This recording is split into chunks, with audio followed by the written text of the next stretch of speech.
Once again, Assalamu alaikum wa rahmatullahi wa barakatuh. Bismillahir Rahmanir Rahim. Alhamdulillahi Rabbil Alameen. Wa afdalu salati wa atamu taslimi ala Sayyidina Muhammad wa ala alihi wa sahbihi ajma'een. اللهم اجعل جمعنا هذا جمعا مرحوما واجعل تفرقنا من بعده تفرقا معصوما ولا تجعل فينا ولا منا شقيا ولا محروما برحمتك يا أرحم الراحمين. Welcome, brothers and sisters, to this very special program. Alhamdulillah, I'm very excited to begin this program for this weekend. Inshallah, tonight we will have a lecture by our esteemed guests, Ustada Noura, Shamma, and Dr. Fareeha Khan. And then tomorrow as well, we are going to have an all-day seminar broken up into 3 different sessions. It will start at 10 o'clock in the morning and then go until Salat al-Asr. There will be a lunch break in between. Lunch will be provided. But we do need you to register for this program so that we know exactly how many lunch boxes to make. So please, before you leave the masjid tonight, make sure that you register for tomorrow's program. You can register using the kiosks. Even if you can come for just one session, we would like for you to come because inshallah you'll find it very, very beneficial tomorrow. Bi-idhnillahi ta'ala. The topic for tonight is ties that bind us. Ties that bind us. And it has to do with the ties of kinship. The ties that bind us to one another. We all know the importance of maintaining the ties of kinship. Allah subhanahu wa ta'ala tells us in the Quran, in an ayah that we recite every Jum'ah, in khutbatul Jum'ah, when he says, Ya ayyuhan nasu attaqu rabbakum alladhi khalaqakum min nafsin wahidah, wa khalaqa minha zawjaha, wa batha minhuma rijalan kathiran wa nisa'a, واتقوا الله الذي تساءلون به والأرحام إن الله كان عليكم رقيبا. Allah Azza wa Jal tells us, and we remind ourselves every week, واتقوا الله, have taqwa of Allah, الذي تساءلون به, the one in whose name you ask each other for things, والأرحام, and have taqwa of al-arham, have taqwa regarding your familial relationships. And it's no wonder, brothers and sisters, that the first khutbah that the Prophet ﷺ gave upon his arrival into the city of Medina, the first khutbah that he gave, in it he said, أفشوا السلام وأطعموا الطعام وصلوا الأرحام وصلوا بالليل والناس نيام تدخلوا الجنة بسلام. He gave the Muslims, this new Muslim community, the first piece of advice that he gave them was afshu salam, spread peace among yourselves, wa at'imu ta'am, feed each other, wa silul arham, maintain the ties of kinship, maintain the ties of kinship, wa sallu bil layli wan nasu niyam, and perform worship at night when people are sleeping, tadkhulul jannata bi salam, you will enter Jannah with peace if you do these things. So inshallah, in tonight's talk, our 2 guests are going to expound upon this, inshallah ta'ala. Before I ask them to come up, I just want to introduce them to you. Starting first with Ustada Noura Shamma, who is on my right, on the far right. Ustada Noura Shamma has a BS in elementary education and an MA in Middle Eastern Studies. And she's completed coursework for a PhD in Islamic thought.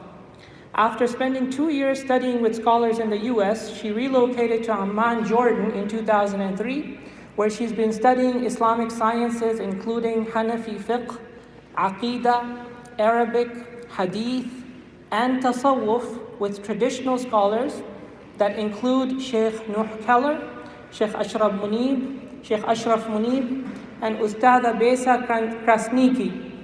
She currently serves as the Vice President of the Sila Initiative and teaches on Seekers Guidance. And then there is Ustada Fareeha Khan to her left. Ustada Fareeha Dr. Fareeha Khan, she holds an MA from the University of Chicago in Middle Eastern Studies and a PhD in Islamic Studies from the University of Michigan. She studied under Dr. Sherman Jackson at Michigan, and her main academic research interests include Islamic law, women, and application and interpretation of the Islamic tradition in the modern period. She's an affiliated scholar at Willamette University, where she's also served as assistant professor, and she's an advisory editor for the Oxford Encyclopedia of Islamic Law. She has also been blessed to study with several Islamic religious scholars, including Sheikh Nuh Keller, Sahl, Sheikh Faraz Rabbani, and Sheikh Ashraf Munib. She lives with her husband in Saudi Arabia, where she continues to write and study privately and online. And she also serves on the Sila Executive Board. So both Ustada Noura and Dr. Fareeha are founding members of the Sila Initiative. The word Sila means relationship, link, tie, or bond. And they started this initiative because growing up here in America, they saw that their friends were having serious questions about the deen due to the influence of various strains of thought that they were exposed to, like liberalism, feminism, etc. And they hope that through the Sila initiative, this initiative will help such women and men re-establish their connection with Allah, His Messenger, sallallahu alayhi wa alihi wa sahbihi wa sallam, and His religion. Today's topic is a specific aspect of the overall silas that Muslims have to maintain, called Silatul Rahim in the Arabic language, Sila-e Rahmi in Urdu, or the maintenance of kinship ties in English. So I'd like to ask our esteemed guests to come forward and share with us their valuable thoughts. Jazakumullahu khairan.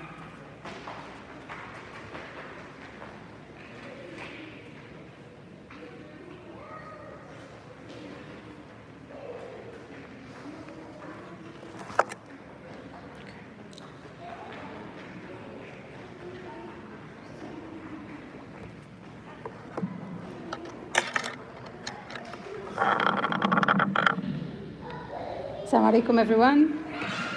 Can you hear me? Is this in the right place, inshallah? Okay. أعوذ بالله من الشيطان الرجيم. بسم الله الرحمن الرحيم. اللهم صل وسلم وبارك على سيدنا وحبيبنا وشفينا محمد وعلى آله وصحبه وسلم. We begin in the name of Allah, the most gracious, the most merciful, and we send endless peace and blessings on our beloved Prophet Muhammad sallallahu alaihi wasallam, and on his family and on his companions and all of those who follow him in righteousness until the final hour. We ask you, Allah, that you increase us in knowledge and make it a proof for us and not against us. We ask you, Allah, that you grant us everything our beloved Sayyidina Muhammad sallallahu alaihi wasallam asked of you, and we seek refuge in you from everything he sought refuge in you from. We ask you, Allah, that you make these moments in time that we have together be of benefit, inshaAllah ta'ala, be proof for us and not against us on the Yawm al-Qiyamah. And we ask that Allah subhanahu wa ta'ala have mercy on us and our parents and those who have gone before us. And we ask that Allah subhanahu wa ta'ala enter us all into the highest levels of paradise. Ya Rabbil Alameen. Before I begin, I just want to ask, please, if everyone who is not an emergency responder, to please turn your phones to silent or turn them off. And we would like to request that there be no video and no photography. Okay? Jazakumullah khair. So, to begin, we want to remind ourselves of what Allah subhanahu wa ta'ala tells us in the Quran. Allah subhanahu wa ta'ala tells us that He has revealed to us two books of signs. Two books of signs. And the first is one that we all know and familiar with. We refer to it as the book. We refer to the pieces of it as the verses or the ayat, right? And the word ayat in Arabic means signs. And this is the first book that Allah subhanahu wa ta'ala gave us. And in this book, Allah subhanahu wa ta'ala made clear to us our purpose, our reason for existence, gave us instruction about who Allah is, about who the prophets are, and what is it that we are to do here on earth. Now Allah subhanahu wa ta'ala also tells us in the Quran that He gave us another book of signs. And that book of signs is the universe around us and the universe inside of us. Allah subhanahu wa ta'ala says, we will show them our signs in the universe and within themselves until it becomes clear to them that this Quran is the truth. And Allah subhanahu wa ta'ala repeatedly tells us in the Quran to travel through the earth, to get out of your comfort zone, to get up and walk outside, to open up means of investigation, and to reflect and to think about what you see in the universe around you, what Allah subhanahu wa ta'ala created. And what is it that is in this creation that's reminding us and pointing us to Allah? Because a sign is interesting in itself, but it points to something else. If you're driving down the road and you pass a sign that says, "Welcome to Plano," the sign is not Plano, right? It's not telling you, "Welcome to this placard that says the word Plano on it." It's telling you, and it's pointing you to a place, right? It's pointing you to something else. And so when we see these signs in the universe around us, and when we understand and things that are happening internally, right, we begin to understand the creation of Allah subhanahu wa ta'ala. We begin to understand some patterns that Allah subhanahu wa ta'ala has laid out that give us insight into wisdoms and realities that Allah subhanahu wa ta'ala wants us to know. So as we look into the universe and we look around us, what we see is that all of creation shares certain patterns, certain characteristics, okay? And these patterns and characteristics are necessary for us to function, okay? If we didn't have them, we wouldn't know from day to day whether or not the gravity was going to hold us to the earth.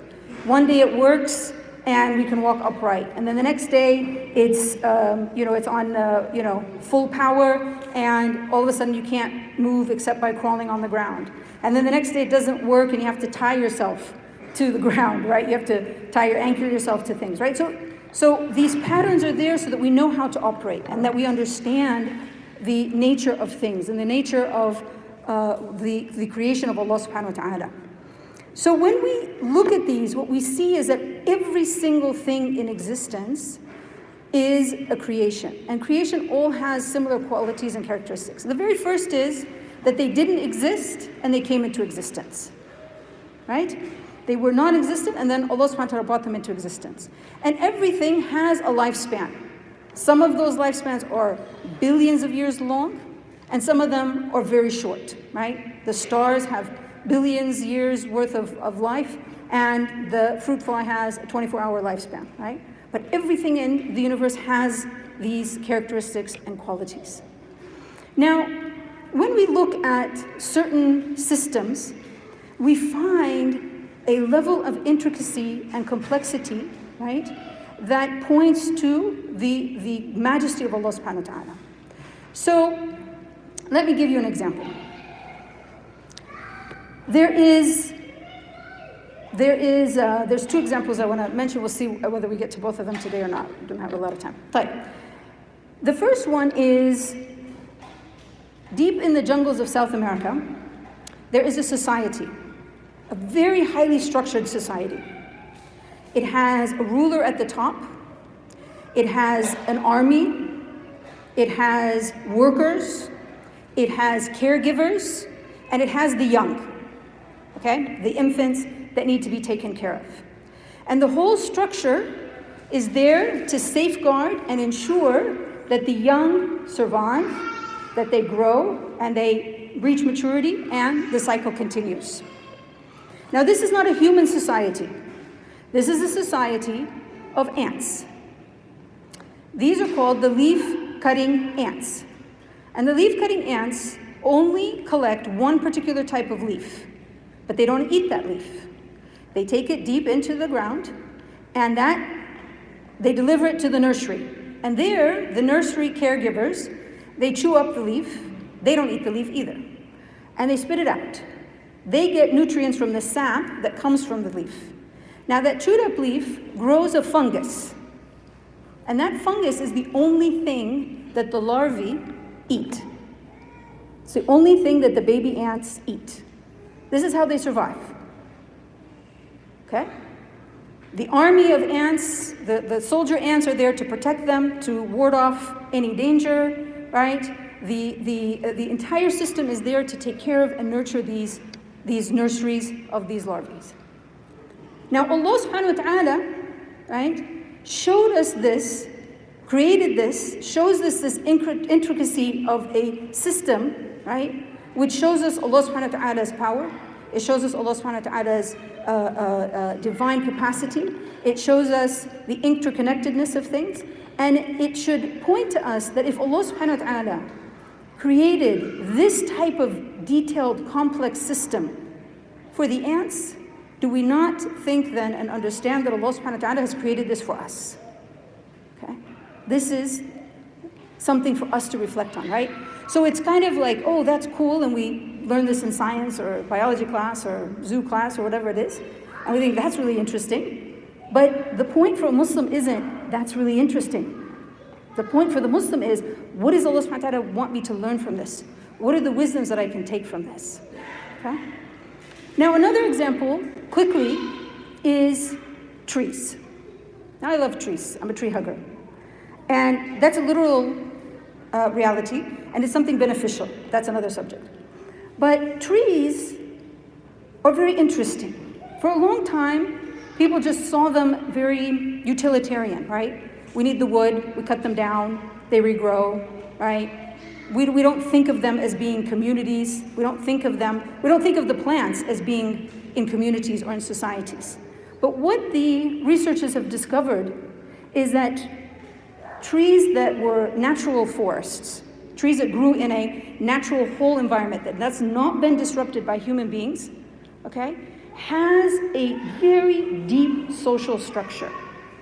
The trees are interconnected at their roots. The parent trees look after the infant trees. They provide them with nutrients. Literally, they can test this, right? They see that the parent trees send glucose and send nutrients through the root system to the baby trees. They send off chemical alerts if there's a predator nearby. They change the way the leaves taste so that insects won't eat them. There's a whole mechanism. And if one of the trees gets sick, then the other trees will sort of pitch in and send support and help, okay? And the levels of this keep getting deeper and deeper and deeper. Now they've discovered that not only do the trees' roots themselves communicate, but there's actually a whole nother structure underneath the ground of these fungus, right, that grew along with the tree roots that also support and communicate between the different groves and the different trees and so on, okay? They are support for one another. They help one another when they're young. They help one another when they're sick. And when a tree gets old and it's dying, one of the last things the tree does is it sends an inheritance to its offspring. It literally sort of sends out whatever remaining nutrients it has to its offsprings, okay? Now, what's interesting is, and what's kind of disturbing, is that when they study trees that have been isolated, when they study trees that were artificially planted in a way that didn't allow for the natural sort of forest to grow, when they go in and they find forests that have been theoretically just harvested, in other words, they haven't clear-cut it, right? They haven't cut down all the trees, but they've cut down, you know, some here and some there. They've thinned out the forest, theoretically, to make it healthier. What they find is that the whole system gets weakened.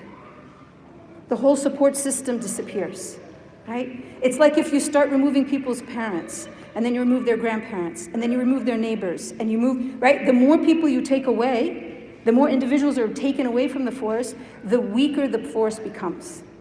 Until finally it becomes very, very weak and susceptible to every variant that happens around it, right? So the winds now can topple the trees much easier. It's much more it's much more exposed to predators, whether those are animals or insects and fungus and things like that.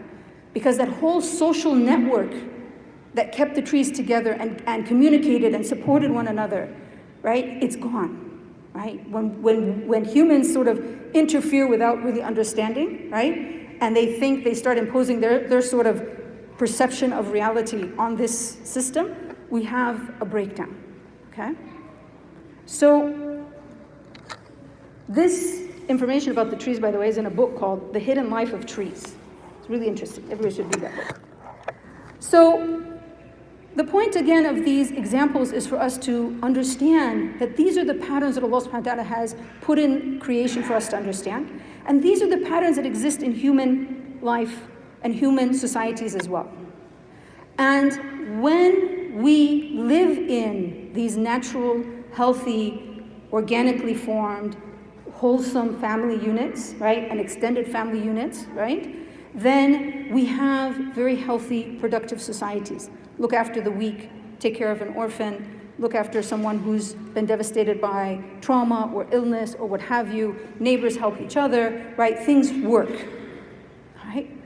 But when we move away from that, we start to have a trauma in the human family, right? That is devastating, okay? And we've had experiments where people have tried this, right? They've decided that Allah subhanahu wa ta'ala's rules are not modern enough. They're not sophisticated enough, right? We need to throw away the old and try the new. So we had this experiment called communism. And they decided that families were an archaic thing and nobody really needed family. And everybody should be equal, everybody should just work, and all the children should just be raised in nurseries, right, away from their families. And that this was a way for everybody to be productive and everybody to be equal and everybody to be, right, supposedly taken care of, right? And we get the most out of each person, right? Because each person is a worker, right? And so everybody works. And it was devastating. People were sneaking away at night to take their children, to try to get their children back. And I mean, and then whole generation of people traumatized, not functional, illness, addictions, suicides, right? I mean, just devastating, right? Because to be forcibly removed from your family like that is a trauma, okay? We see this in the Western world, right? Everybody's like, oh, those bad commies, right? Well, if you're a certain age anyway, okay. So then you have modern theories of psychology, okay? And a lot of the psychologists, they experimented on their own children, right? And they had these theories about child development. And don't pick up the baby when he's crying. And don't do this, and don't do that, and don't touch the baby. And too much hugging the baby is not good for the baby. And do these things and do these that. Now, these are all old theories now. Everybody knows that they don't work, okay?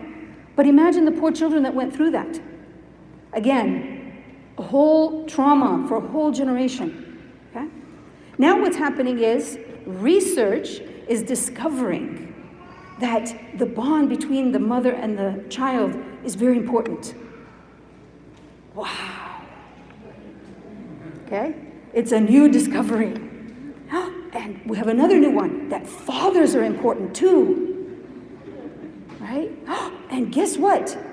If you have an extended family network and you have support and you have people who love you and you have these deep friendships, you can live a really long life. There's a man who wrote a book called Healthy at 100. And his research was to find these communities of people that he'd heard about, that everybody in the community lived, all the people lived to 100, right? And 100 plus. And so he found them in the mountains here and he found them in the mountains there. And so he goes to visit them. And he found certain things in common in all of these places. And what did he find? There's certain things about food and exercise and so on. But one of the most important things that he found was that in every single one of these communities where people live to be a very ancient age and they're still healthy and functional and alert and active, is they were part of families. They were part of a community that was very deeply connected and maintained ties. And there's relationship between the elders and the young, right? There's not like this segregation by age, right? So that the old people never see the young people and the young never see the old, right? And so this kind of dynamic interaction in these levels of families, right, was a clear reason for why these families lived a long time. There was an article recently, I think it was in the BBC, about this man who, when he was 50-something, he was diagnosed with 4-stage cancer and he thought he was going to die. And he was originally from Greece, so he decided he wanted to move back to Greece so he could die there. And he was from this little village, again, one of these kind of places, and he really went there thinking he was going to die. And he lived another 50 years. And when they interviewed them and asked the people, and everybody in this little island is living all this time, and they're asking them, and they said, well, it's like people forgot to die. It's like that's not the focus, right? Their focus was community and networking. And these people were very poor. Had nothing to do with material wealth. Okay? Had to do with these bonds that they had. Now, we as Muslims, we don't need, these are all great, alhamdulillah, and they're all beneficial for us, but we don't even need these because Allah subhanahu wa ta'ala has given us the Prophet ﷺ as the perfect example for how this works. Because Allah subhanahu wa ta'ala didn't send us a prophet in isolation. Prophet ﷺ didn't come as a man living by himself. He didn't come living in a cave somewhere, no interaction with human beings, no dealing with society. Rather, we have a Prophet ﷺ who we have the knowledge of every stage of his life. We have him from before he's born. We know about his parents. We know about his grandparents. We know about his infancy. We know about his mother's pregnancy, his delivery. We know about his childhood. We know about all of the stage of his life, his first marriage and his children and his relationship with his wife. And then as the revelation begins and we see him with his companions and we see him with his enemies, and some of those enemies were his family. You have to remember that everyone in Quraysh is related. Everyone in Mecca is related. They are all from the same tribe. They are all from the same tribe. This is family members harming you like this. These are family members cursing you and insulting you and harming you and killing your companions, right? This is your own family. So when people say, oh, it's hard sometimes, yes, it can be very hard.